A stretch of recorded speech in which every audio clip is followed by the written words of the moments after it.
Here we have the Lego Purdue clock tower. It's a little hard to get into frame on this desk. Decided to film not on my layout. Instead, up here in the blue room, where we have one of the remaining SW switchers. There's not many of them left. Used to have 4. But that's not why you're watching this. You're here to see the Lego Purdue bell tower, which the reason for this tower coming to a brick Reading Railroad layout is I'll be going to Purdue. So part of Purdue gets the layout and I go out to Indiana. It's going to cause some changes for the channel, but we'll see how everything works. Let's take a look at the tower. So we'll start at the base. We have some nice accents to the arches using tooth pieces. All these pieces came from Bricklink. I made this on Studio. We have little 1x1s amongst 2x2s to make little accents here. And the keystone was one of the harder areas. I wasn't sure I was going to get this going 6 wide instead of 8 wide, which I originally thought I was going to go 8 wide base, but then I was like 6 wide's better.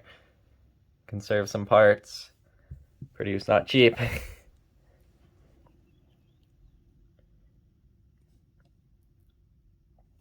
then just go from there. I think the base turned out really well for being 6 studs wide, which I know this isn't quite to scale with my layout, but it's not a big deal. It's already massive. It's the tallest building in my layout by quite a bit over the roller coaster, and it's just this little tower, so if it was any taller it would be ridiculous. And we get 4 identical blocks. I'll show more details of how they were built when I take it apart. There's some secrets inside of this tower that you wouldn't know just looking at it. Then you get up to the bells and clock.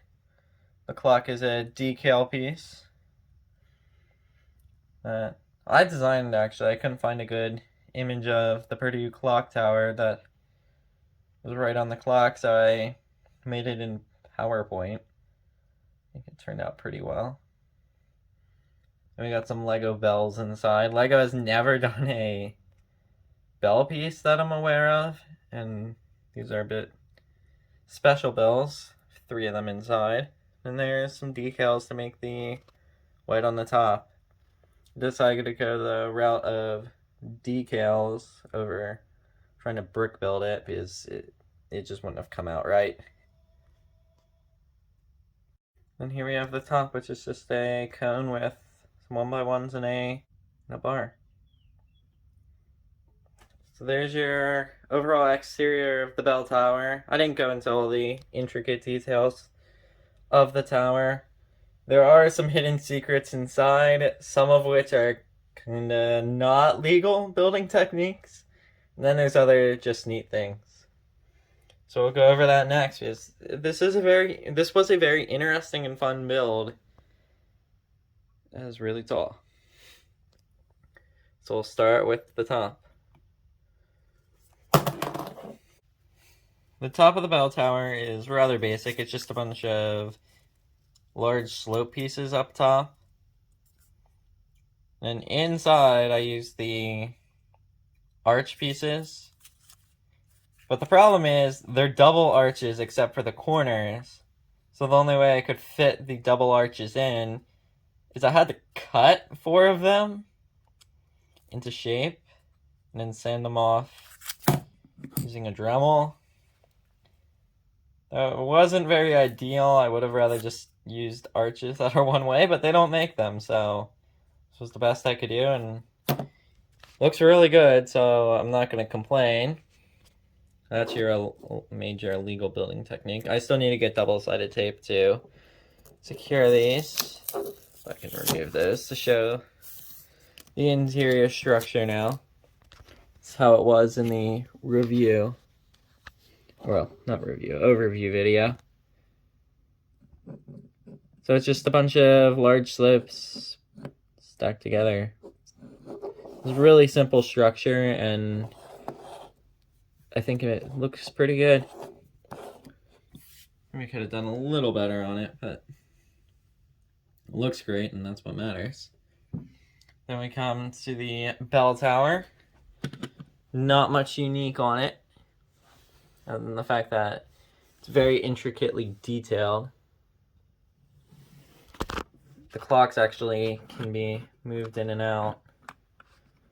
Not as well with the clock. You have to take them out they're not strategically, and I don't want to take them out. The paper kind of holds them together a little bit.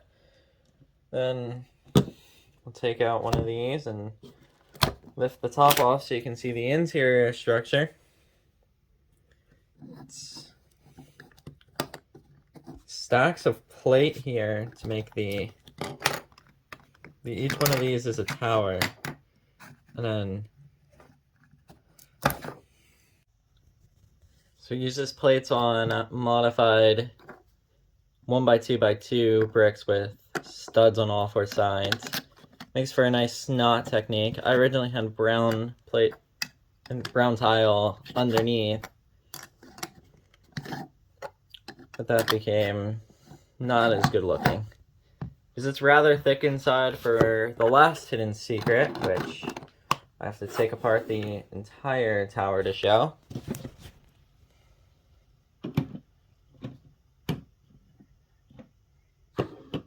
And that is, the tower says Purdue. I think that's a really nice feature of the tower,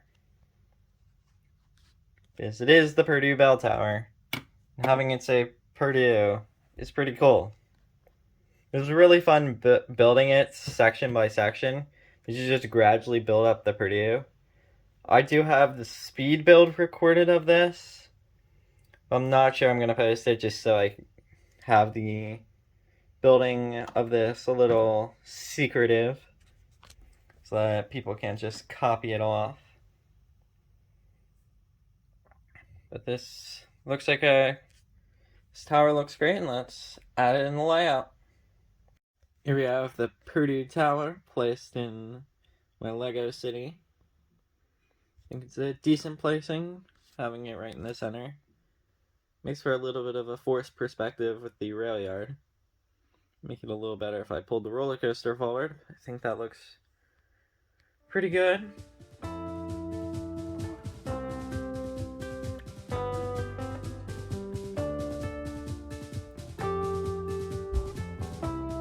Stay tuned for some future videos.